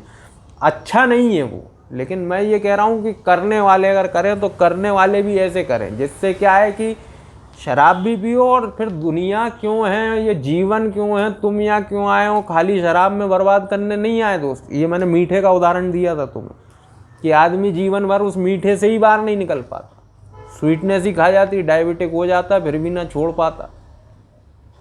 तो बहुत छोटी छोटी चीज़ों में आदमी जीवन गंवा रहा है। तो यही शुरुआत में तुम्हें शुरुआत कर रहा हो तुम एक तरीके से, ठीक है, लंबा जाना है अभी। तो अगर ये मैनुअल आपके पास पहले से डाउनलोड होगा तो आपको पता होगा कि यार करना भी है कोई काम तो किस तरीके से करना है। और फिर अगर कृष्ण से तुम, वही बात है, अभी जन्माष्टमी हम लोगों ने मनाई, अगर जुड़े रहोगे, ये तो रख दोगे पढ़ने के बाद, अगर जुड़े रहोगे तो वो फिर खींच के लाने की जिम्मेदारी उसकी है। ये एक चमत्कार अलग है। ये पार्ट है जो तुम्हें करना है, एक पार्ट वो भी है जो उसे करना है। हमें बस पढ़ना और जुड़े रहना, तुम्हें अपना पार्ट प्ले करना है, तुम्हें अपनी मेहनत करना है। जो इंस्ट्रक्टर कह रहा है तुम्हें उतने वो पुशअप या वो एक्सरसाइज तुम्हें करनी। एक दायित्व तो इंस्ट्रक्टर का भी है कि मुझे क्या करना है, फिर तू मेरा भी जलवा दे कि मैं कैसे चुटकियों में चीज़ें छुड़ाता हूँ आदमी। अभी तो कृष्ण ने अपना परिचय शुरू नहीं किया है, आगे चलते हैं। तो नास्ति बुद्धिरयुक्तस्य चायुक्तस्य भावना ना चा भावयतः शांतिरशांतस्य कुतः सुखम। जिसने अपने मन को नहीं जीता और इंद्रिय वाले पुरुष में, ऐसे आदमी में क्या होगा, निश्चयात्मिका बुद्धि नहीं होती। और उस अयुक्त मनुष्य के अंतःकरण में भावना भी नहीं होती, और भावनाहीन मनुष्य को शांति नहीं मिलती, और शांति रहित मनुष्य को सुख कैसे मिल सकता है। इसमें 4-5 चीज़ें आई हैं। इसमें सबसे पहले एक चीज़ जान लो, सबसे आखिरी से शुरू करते हैं। जिसको शांति नहीं है जीवन में, वो कभी सुखी नहीं रहने वाला, ये हमेशा याद रखना।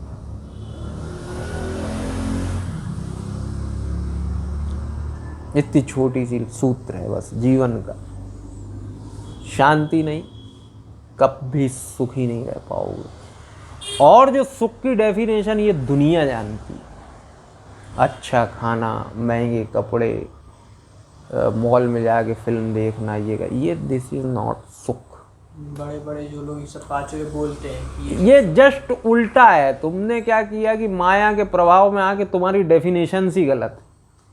तो होता क्या है, डेफिनेशन गलत है। ऐसा आदमी कब कह पाता है, जब तुम उसको भोगने जाओगे तो वो लगेगा कि बहुत सुख मिल रहा है, लेकिन वास्तविक सुख है नहीं, ये याद रखना। ऐसा भी नहीं कह रहा, वास्तविक सुख अगर वो है तो एक आदमी, तो तुम यकीन नहीं मानोगे कि इतना सारा कोई आदमी जाता है मॉल में शॉपिंग करने, अक्सर लड़कियां जाती हैं, 1,50,000 रुपये खर्च करके आते हैं लोग और सोचते हैं कि यार आज बड़ा मज़ा आया, खाने पे भी खर्च किया, मूवी भी देखी, परचेजिंग भी करी, और आज का तो दिन एकदम शानदार बीता। एक आदमी खाली जेब मिल जाएगा तुम्हें मच्छी मारते, फिशिंग कहते हैं उसको, और बड़े मज़े में बैठा वो, और सुबह से शाम वो मामा मछली मार के ले आएगा और बड़ा सुखी रहेगा वो। दोनों के कोई कंपैरिजन नहीं है, मतलब दोनों सुखी हैं अपनी जगह। एक कह रहा कि मैं इतना लाख रुपए फूंक के आ गया तब मैं सुखी हूँ, एक ने कुछ नहीं फूंका, वो वहाँ से गाना गुनगुनाते लौट रहा। उससे पूछो भाई कैसा हो रहा है, भाई मज़ा आ गया आज तो एकदम मस्त। तो ये तुम्हारे बार हैं जो तुमने सेट कर रखे। हकीकत में ये है कि जहाँ शांति मिल जाए, इसको क्या करने में शांति है, ये करने में शांति। उसको किस चीज़ में शांति मिलती है, उसमें। जहाँ शांति वहाँ सुख। अब जो बहुत अशांत हैं भीतर से, जिनकी दौड़ ही ख़त्म नहीं हो रही, वो तो हमने एक उदाहरण लिया है। यहाँ बैठे बैठे भी तुम दुनिया के गणित लगा सकते हो, क्योंकि मन शांत नहीं है ना,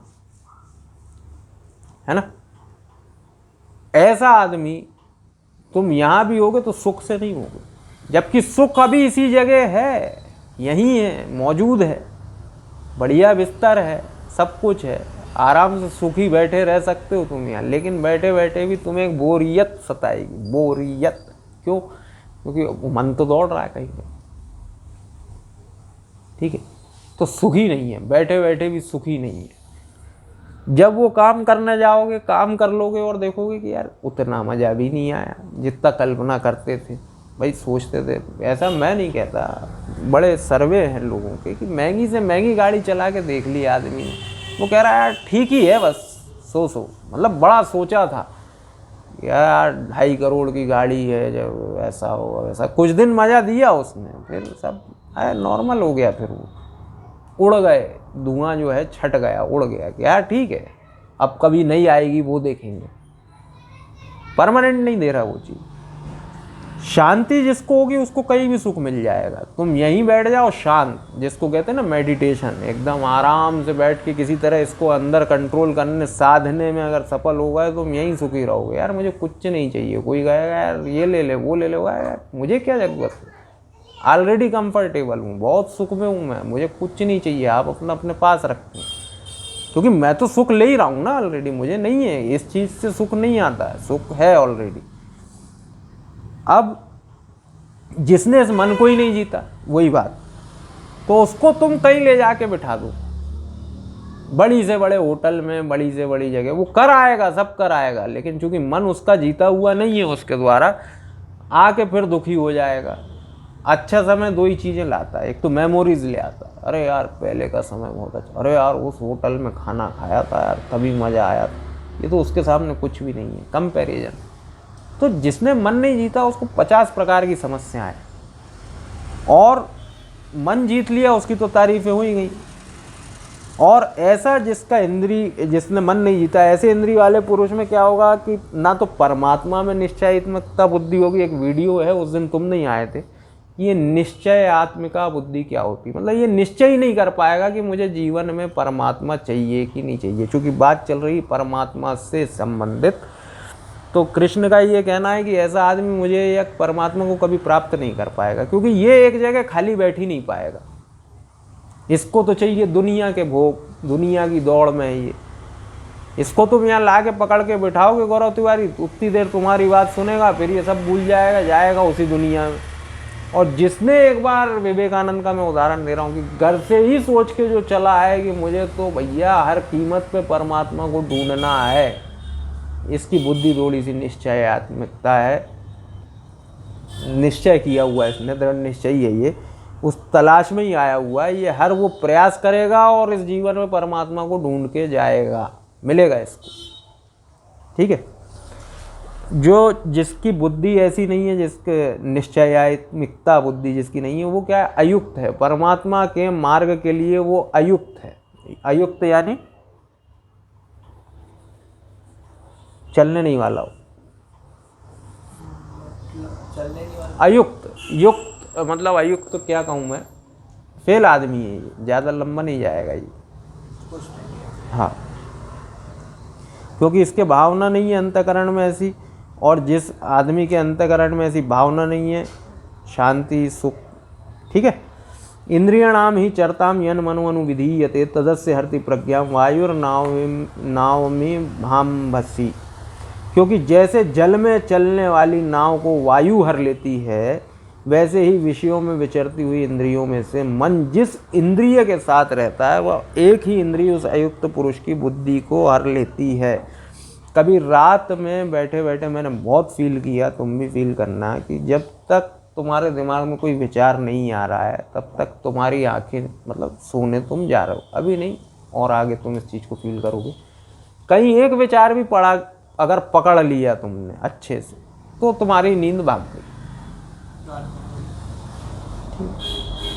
एकदम से। सोते सोते से जाग जाओगे कि अरे यार, अब तुम्हारा दिमाग काम करने लग गया, अब तुम्हारा एक्टिवेट हुआ है, मतलब तुम सो रहे थे अच्छे खासे, एक विचार पकड़ लिया तुमने तरीके से, नींद भाग जाएगी तुम्हारी, और तुम क्या करोगे, उसमें आगे बढ़ते चले जाओगे। ठीक है, हुआ क्या कि यही करता है मन। मन ने क्या किया कि अगर एक इंद्रिय में भी, जैसे जल में कोई नाव चलती है, तो पहले क्या होता था, मोटर बोट्स नहीं होती थी मेरे भाई, तो एक तिरपाल बंधी होती थी बहुत बड़ी, कपड़ा लगा, तो कपड़ा है ना, फंस जा रही थी। हाँ, तो हवा से चलती थी वो, तो जिधर की हवा बहेगी नाव भी उधर जाएगी। तो जिस तरह जल में चलने वाली वायु को, नाव को वायु हर लेती है। ठीक है,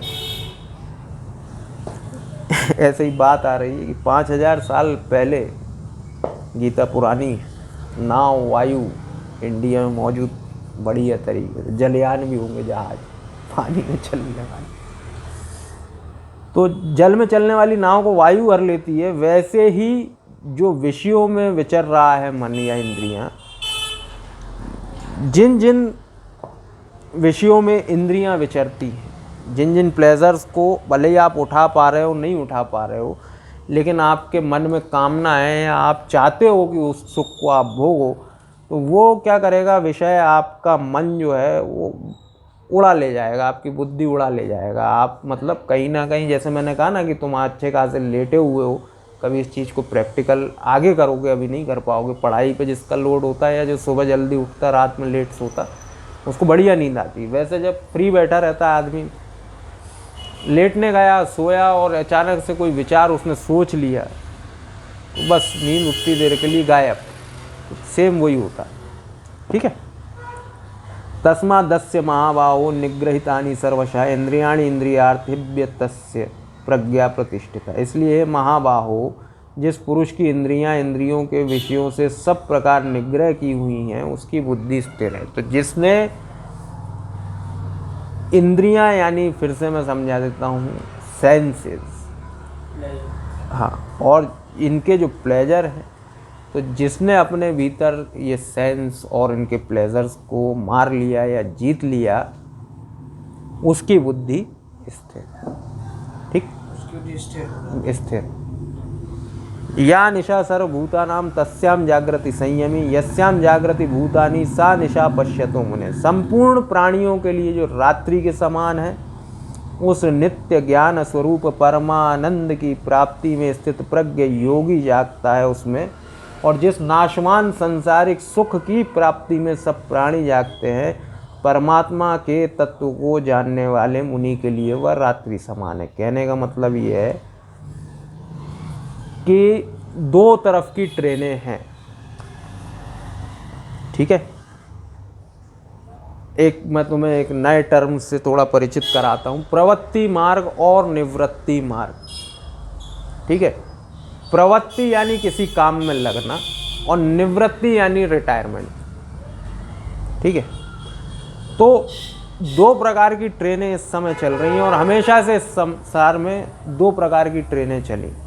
एक तो जो इस संसार में आपको आगे ले जाएगी, और एक जो आपको जो सोर्स है आपका, जहाँ से आप चल के आ रहे हो, उस सोर्स पे ले जाएगी। एक आगे ले जाएगी, एक वापस पीछे ले जाएगी, ठीक है। प्रवृत्ति और निवृत्ति की जो बात करी हमने, प्रवृत्ति मार्ग निवृत्ति। प्रवृत्ति मार्ग यानी इस संसार में प्रवृत्त होना, यानी इस संसार में जो कुछ भी चल रहा है उसमें घुसना।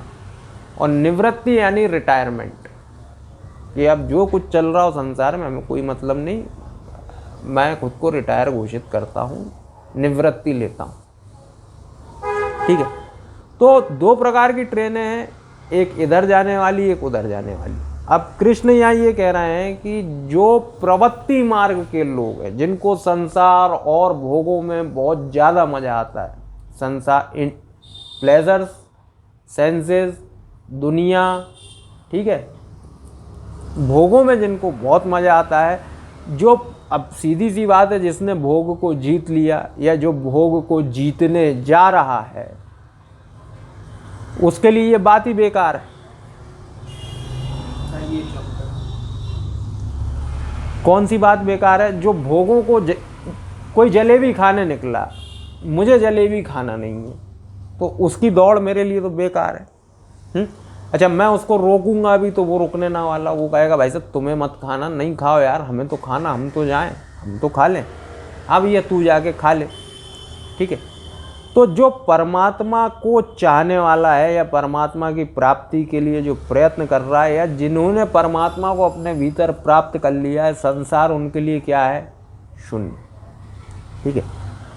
तो ये संसार किनके लिए मतलब जिसमें प्राणियों जो सवेरा है, दुनिया का जो सवेरा है, जिसमें उन्हें सुख भासता, वो हमारे लिए क्या है? उन लोगों के लिए क्या है? रात है। और जो हमारा दिन है वो उनके लिए रात है, समझ रहे? उनके दिन में वो जागते हैं, हम सोते हैं, ठीक है। हमारे दिन में वो सोते हैं, इंटरेस्ट नहीं है उनको, हम जागते हैं, वो सोते हैं। क्लियर है ना? जो संसार में भाग रहे हैं हमारे लिए वो बेकार है, हम जिस तरफ भाग रहे हैं उनके लिए वो बेकार है, ठीक है। उनका दिन हमारे लिए रात है? हमारा दिन उनके लिए रात है, ठीक। आपूर्यमाणम चल प्रतिष्ठम समुद्र मापा प्रविशन्ति यद्वत तद्वत कामायम प्रविशन्ति सर्वे स शांति मापनोति न काम कामी। जैसे नाना नदियों के जल सब ओर से परिपूर्ण और अचल प्रतिष्ठा वाले समुद्र में उसको विचलित ना करते हुए ही समा जाते हैं, वैसे ही सब भोग जिस स्थित प्रज्ञ पुरुष में किसी प्रकार का विकार उत्पन्न किए बिना ही समा जाते हैं, वही पुरुष परम शांति को प्राप्त होता है, भोगों को चाहने वाला नहीं। जितनी भी ये नदियां हैं इतना अथाह पानी लेकर सागर में जा रही हैं, लेकिन मज़े की बात ये देखो कि सागर 1 इंच आगे नहीं बढ़ता। बढ़ता? डूब जाती कब की दुनिया, कब से चला आ रहा है ये क्रम, जब ये पैदा नहीं हुई थी ना मानव सभ्यता, कोई मानव ऐसा नहीं होगा अभी वर्तमान में जो आके ये कहे कि गंगा जो है मेरे बाद निकली, या नर्मदा या यमुना या ये वो। कब से ये नदियां लगातार पानी इतना अथाह, गैलनों टनों पानी इतना रोज जाके समुद्र में मिलता है, लेकिन वो 1 इंच आगे पीछे नहीं होता। ठीक है, उसको तो विचलित नहीं करती ये नदियाँ, जाके ऐसे समा जाती है जैसे एक बूंद इस गिलास में टपका है अपन टप, वो बूंद भी खो गई, वो पता भी नहीं चला कि ये गिलास बढ़ा कि कम हुआ। ठीक, जितने भी संसार के भोग हैं, ऐसा जो स्थित प्रज्ञ योगी होता है विकार उत्पन्न नहीं करेंगे उसके भीतर। मतलब क्या है कि मैं 40 दिन से भूखा था, अब ऐसे किसी बोधि पुरुष को, पहले की कहानी सुना रहा हूँ, किसी निकलते थे जंगलों में, राजा के यहाँ से आमंत्रण आ जाता था कि साहब बड़े धन्य हुए हम, बड़ी प्रतिष्ठा है, बड़ा नाम है आपका, और आपका इस जंगल से यानी हमारे राज्य के पास से गुजरना हो रहा है, 2 मिनट के लिए हम चाहेंगे कि आप राजमहल में आकर और थोड़ा सा हमें कृतार्थ करें, हमारी सेवा का अवसर दें हमें। तो बुद्ध जैसे जो ऐसे लोग थे वो पहुंचते थे। तो अब पहुंचते थे, अब पहुंच गए, वो कोई भी आदमी पहुंच गया, अब वहाँ उनने 56 प्रकार के भोग रख दिए, मतलब खाना, पकवान, व्यंजन। अब ये साधुओं की भी मर्यादा रहती थी कि किसी का कुछ लौटाते नहीं है, वो लोग नहीं है, तो भले ही 56 भोग नहीं खाए, लेकिन जो खाना है खाया, है ना। अब 2 बातें हैं ये कि अगला 40 दिन से, 4 दिन से, 6 दिन से भूखा है, इसका मतलब ये नहीं कि वो टूट पड़ा उस खाने में। ठीक, और ना ऐसा है कि जब खा लिया और जो भी ज्ञान संवाद वाद हुआ उसके बाद जब इनने आज्ञा ली, तो अब जब वो जंगल में जा रहे होंगे तो ये सोच रहे होंगे यार क्या टेस्टी खाना था यार, कितने दिन बाद खाया, और अब जाने ये खाना कब मिलेगा। ये बुद्ध पुरुषों के लक्षण है, ये साधु मतलब जो सही मायनों में जो हैं स्थित प्रज्ञ, ये उनके लक्षण हैं, जिन्होंने परमात्मा को पाया, ये उनके लक्षण हैं। तो क्या हुआ कि तुमने भोग रख दिए, लेकिन ये भोगों ने इनमें विकार तो पैदा नहीं किया, ना तो ये उस पर टूटे ही पड़े, और ना आज के बाद वो कभी उसकी याद रखने वाले हैं कि मैंने यार किस राजा के यहाँ बैठ के क्या खाया था, और ये जो राजा था इसने कितना बढ़िया खाना खिलाया यार, मान गया यार, क्या आतिथ्य था, क्या सत्कार था। ये उससे बहुत ऊपर निकल चुके हैं। तो कोई चीज़ इनमें विकार उत्पन्न नहीं कर सकती। विकार यानी ये विकार है, मानसिक विकार है, जिसको अपन सोच रहे हैं ये विकार है। तो ये जो स्थित प्रज्ञ पुरुष होगा, इसमें ये भोग कैसे समा जाएंगे, भोग तो आए और उसने खाया भी, लेकिन ऐसे समा जाएंगे बिना कोई विकार को उत्पन्न किए। हाँ, तो ऐसा व्यक्ति क्या है, परम शांति को प्राप्त होता है ना। ऐसे आदमी की शांति छिनने ना वाली, परम शांति में ही है वो, और परम शांति कोई उपलब्ध है। और याद रखना, गुलाब की जो खुशबू है, गुलाब आकर कभी नहीं कहता कि मैं गुलाब हूँ, ठीक, गुलाब की खुशबू अपने आप उसके बारे में बोल देती है। इसी प्रकार ये जो आदमी है, इसकी जो परम शांति हो, जो इसको भीतर मिला हुआ है, गुलाब जो इसके अंदर खिल गया है, खुशबू अपने आप बोलेगी। ठीक है, तो जिसके पास शांति होगी ना, उसके पास बैठकर आदमी तुरंत पता लगा लेगा कि यार ये भी परम शांत है और मैं भी, मतलब शांति महसूस होगी। और ऐसा आदमी ऑब्वियसली भोगों को चाहने वाला हो नहीं सकता। ठीक है, बुद्ध पुरुष के ये स्थित प्रज्ञ पुरुष के ये, और उन्हें डिटेल में विहाय कामान्य सर्वान पुमांश शरति निस्पृह निर्ममो निरहंकारा सह शांतिमधिगच्छति। जो पुरुष संपूर्ण कामनाओं को त्याग कर ममता रहित, अहंकार रहित और स्पृहा रहित हुआ विचरता है, वही शांति को प्राप्त होता है, अर्थात वह शांति को प्राप्त। जो पुरुष संपूर्ण कामनाओं को त्याग कर, ममता इसकी जोड़ नहीं रही, अहंकार रहित है और स्पृहा रहित, ऐसा जो इस दुनिया में घूम रहा है, शांति को प्राप्त होता ही है।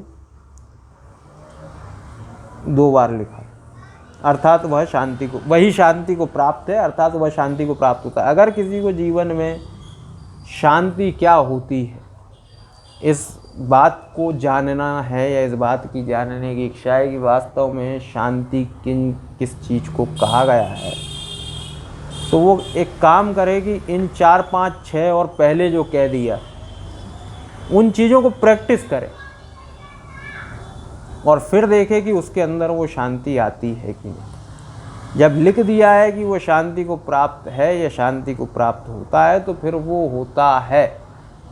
करना क्या होगा? शांति को प्राप्त करना है तो संपूर्ण कामनाओं को त्याग कर, ममता रहित, अहंकार रहित और स्पृहा रहित हुआ विचरना है। और आप देखिए कि आपको एक कैसा सुख अपने भीतर मिलना शुरू होता है, जिसका कहीं मतलब हाँ टेस्ट, जैसे भाई हर चीज़ का एक टेस्ट है ना, इस टेस्ट का मतलब तुम कहीं से मैच नहीं कर पाओगे। इस टेस्ट को समझ में तो आएगा लेकिन बता नहीं पाओगे, है ना, मैच नहीं कर पाओगे इस टेस्ट। ऐसा ब्राह्मी स्थिति ही पार्थ नैनाम प्राप्य विमुह्यति स्थित्वास्यामंत काले अपि ब्रह्म निर्वाणम रक्षति। हे अर्जुन, यह ब्रह्म को प्राप्त हुए पुरुष की स्थिति है।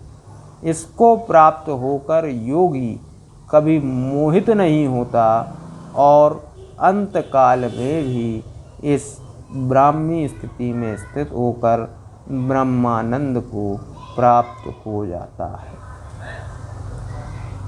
जितनी भी बातें इस पूरे दूसरे अध्याय में, और ख़ास तौर से जब अर्जुन ने पूछा, यानी आज की क्लास हम इस वीडियो को जहाँ से शुरू किया है कि स्थित प्रज्ञ पुरुष, तो जहाँ से कृष्ण ने उसका जवाब दिया है वहाँ से लेके यहाँ तक लगभग 10-12 श्लोक,